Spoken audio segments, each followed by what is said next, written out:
ബഹിരാകാശ ഗവേഷണത്തിൽ നിർണായക ചുവടുവയ്പ്പിനൊരുങ്ങി ഭാരതം. PSLV C-60 വിക്ഷേപണം വിജയം. സ്പേഡെക്സ് ഉപഗ്രഹങ്ങൾ ബഹിരാകാശത്ത് എത്തിച്ചു. ചേസർ, ടാർജറ്റ് എന്നീ 2 ഉപഗ്രഹങ്ങളാണ് വിക്ഷേപിച്ചത്. 2 കൃത്രിമ ഉപഗ്രഹങ്ങളെ ബഹിരാകാശത്ത് വെച്ച് കൂട്ടിച്ചേർക്കുന്ന അതിസങ്കീർണമായ ഡോക്കിംഗ് പരീക്ഷണം ജനുവരി 7-നാകും നടക്കുക.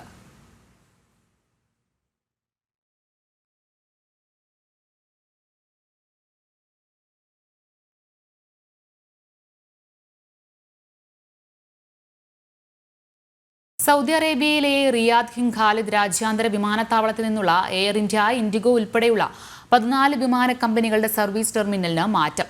2-ാം നമ്പർ ടെർമിനലിൽ നിന്ന് 3-ാം നമ്പർ ടെർമിനലിലേക്കാണ് ഈ കമ്പനികളുടെ സർവീസുകൾ മാറ്റുന്നതെന്ന് റിയാദ് എയർപോർട്ട് അറിയിച്ചു. ഈ വിമാനങ്ങൾ നേരത്തെ സർവീസ് നടത്തിയിരുന്നത് ടെർമിനൽ 2-ൽ നിന്നായിരുന്നു. ഇന്നു മുതൽ മാറ്റം നിലവിൽ വന്നു.